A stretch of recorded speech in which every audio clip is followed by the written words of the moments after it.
Hello friends, स्वागत है आपका एक बार फिर से पार्थ सारथी क्लासेज में। आज मैं आपके लिए लेकर आया हूँ भक्ति काल से संबंधित महत्वपूर्ण 500 प्रश्न का दूसरा भाग।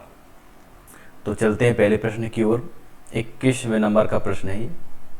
सिंधु तरियो जिनके बनरा, तुम पर धनु रेख गई न तरी। पंक्तियाँ ली गई हैं। सिंधु तरियो जिनके बनरा, तुम पर धनु रेख गई न तरी।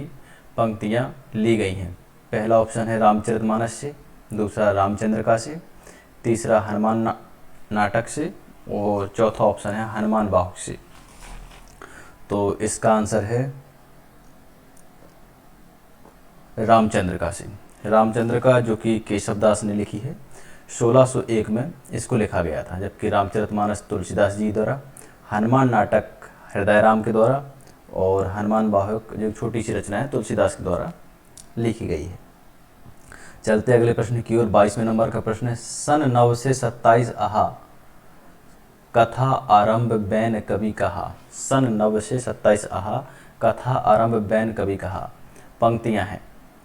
पहला ऑप्शन है पद्मावत, दूसरा ऑप्शन है चित्रावली, तीसरा ऑप्शन है आखिरी कलाम और चौथा ऑप्शन है अखरावट।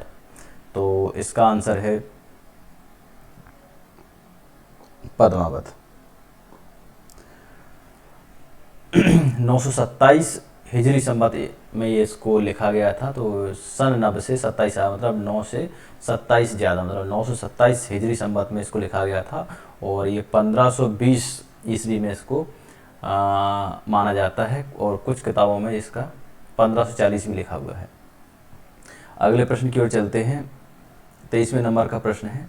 निम्न में से किस भक्त कवि के एक पद को सुनकर आचार्य जी कई दिनों तक अपने बदन की सुध भूले रहे थे।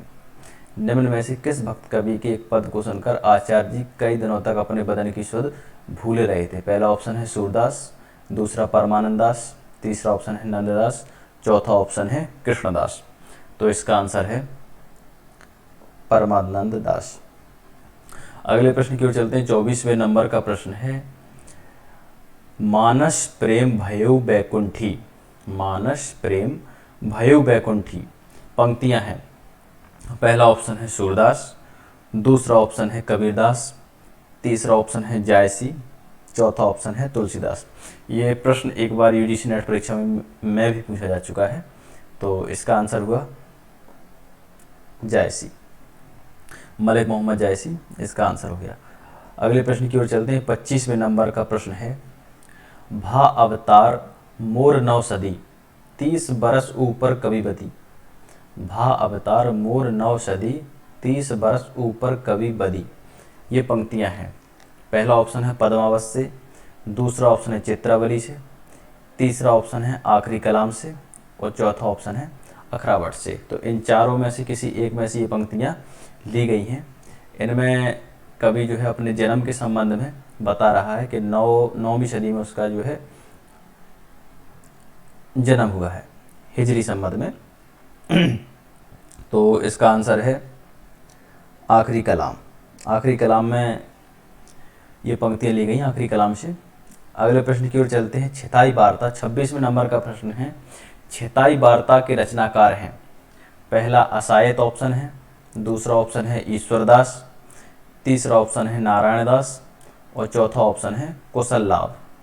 तो इसका आंसर है नारायण दास, जबकि कुशल लाभ के द्वारा ढोला मारूरा दूहा लिखा गया है। ईश्वरदास के द्वारा अंगद पेज और असायत के द्वारा जो है एक लिखी गई है हंसावली। 1370 ईस्वी में हंसावली को लिखा गया है असायत के द्वारा। अगले प्रश्न की ओर चलते हैं। 27वें नंबर का प्रश्न है। अजगर करे ना चाकरी, पंछी करे ना काम।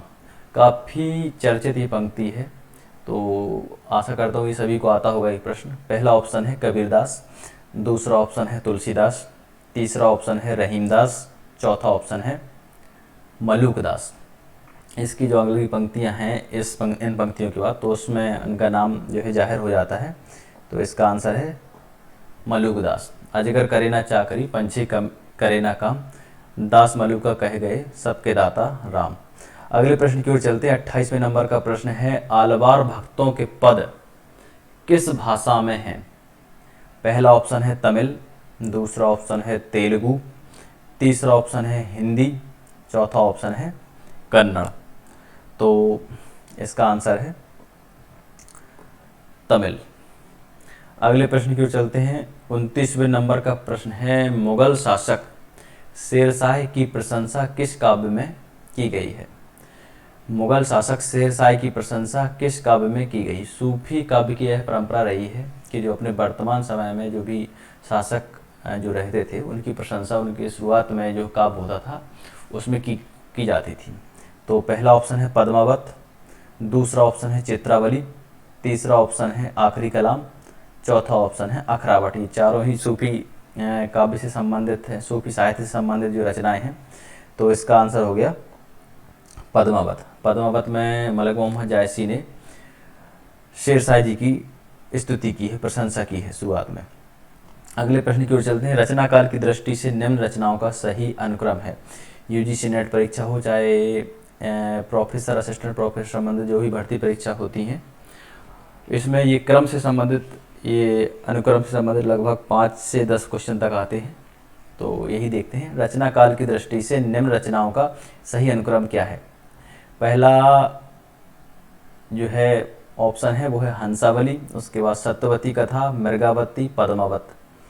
दूसरा है पद्मावत, सत्यवती कथा, हंसावली, मृगावती। तीसरे में क्रम जो है वो है मृगावती पहले, फिर पद्मावत, फिर पद्मावत। इसमें जरा गलती हुई, इसमें सत्यवती कथा है यहाँ पे, फिर हंसावली। चौथा ऑप्शन है हंसावली, फिर पद्मावत, फिर सत्यवती कथा, फिर मृगावती। तो इसमें क्या है, पहले तो हमें इनकी सन, मतलब जब ये लिखा गया है तो इनका हमें तिथि मालूम होना चाहिए। हंसावली को लिखा गया है 1370 ईस्वी में। सत्यवती कथा को लिखा गया है 1501 में। मृगावती को लिखा गया है 1503 में, और पद्मावत को 1520 में। तो पहले नंबर का ऑप्शन जो है सही है। अगले प्रश्न की ओर चलते हैं। 31वें नंबर का प्रश्न, रचना काल की दृष्टि से निम्न रचनाओं का सही अनुक्रम है।